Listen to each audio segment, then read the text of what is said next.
আসসালামু আলাইকুম। একটা রেসিপি নিয়ে আসলাম। ছোট, ছোট চিংড়ি মাছ বড়া বানানোর রেসিপি। দেখতে পাচ্ছেন। আমি সিদ্ধ করে নিয়েছি।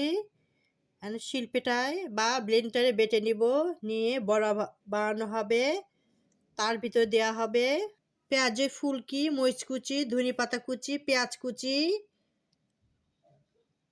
আদা বাটা, রসুন বাটা, জিরা বাটা দেওয়া হবে, ধনের গুঁড়া দেওয়া হবে, মরিচের গুঁড়া, হলুদ, স্বাদ মতো লবণ দিয়ে তার সঙ্গে দেওয়া হবে একটু বেসন, তার সঙ্গে দেওয়া হবে আতচার একটু গুঁড়া ১-২ চামচ দিয়ে এই রেসিপিটা করা হবে। খেতে কিন্তু দুর্দান্ত মজাদার। সকালে সন্ধ্যার স্ন্যাক মজাদার রেসিপি অথবা বাচ্চাদের টিফিন টাইমেও এই বড়াটা খেতে খুবই ভালো লাগে।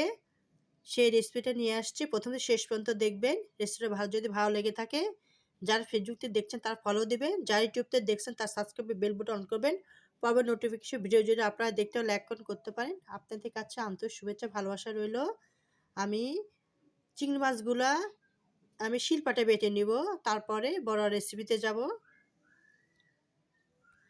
১ চামচ আদা বাটা, ১ চামচ জিরা বাটা দিয়ে দিলাম, রসুনটা দিয়ে দিয়েছি চিংড়ি মাছের সঙ্গে, বেসমের গুঁড়া 2 চামচ, আতপ চাল 2 চামচ দিয়ে দিলাম, মরিচের গুঁড়া 1 চামচ, লিটার ধনের গুঁড়া 1 চামচ, হাফ চামচের কম হলুদের গুঁড়া, লবণটা পরিমাণ মতো দিয়ে দিলাম, গোটা জিরা দিয়ে দিচ্ছি, ধনিয়ার পাতা কুচি কুচি দিয়ে দিলাম, পেঁয়াজের ফুলকি রসুন একসাথে দিয়ে মিক্সড করে ভাজা হবে। সব কিছু উপকরণ দিয়ে আমি মিক্সড করে নিচ্ছি। নিয়ে বড়া ভাজা হবে, পেঁয়াজও অথবা বড়া হবে। আমি সব কিছু মিক্সড করে সয়াবিন তেলের সাথে ভেজে নিব। খেতে দুর্দান্ত মজা।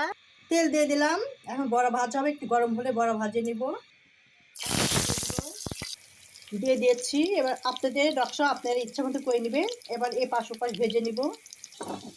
এ পাশ ওপাশ উল্টে দিয়েছি, হয়ে গেছে। এবার নামিয়ে ফেলবো। সবগুলো হয়ে গেছে। মাশাআল্লাহ, পরবর্তীগুলো এভাবে সবগুলো করবো। এ পাশে উল্টে ভেজে নিলাম। এবার নামিয়ে ফেলবো। অনেক মচমচা, খেতে খেতে দুর্দান্ত টেস্টফুল চিংড়ি মাছের পেঁয়াজু অথবা বড়া হয়ে গেছে। চিংড়ি মাছের বড়া অথবা পেঁয়াজু দেখতে পাচ্ছেন হয়ে গেছে। খেতে দুর্দান্ত টেস্টফুল। রেসিপিটা কেমন লেগেছে? সকালে অথবা সন্ধ্যায় স্ন্যাক টিফিন টাইমে বাচ্চাদের বা নিজেদের খাওয়ার জন্য অত্যন্ত স্ন্যাক মজাদার রেসিপি।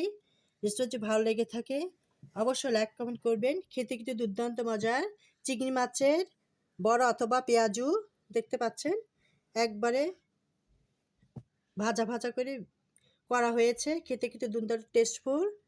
রেসিপিটা ভালো লাগলে অবশ্যই লাইক কমেন্ট করবেন। আল্লাহ হাফেজ।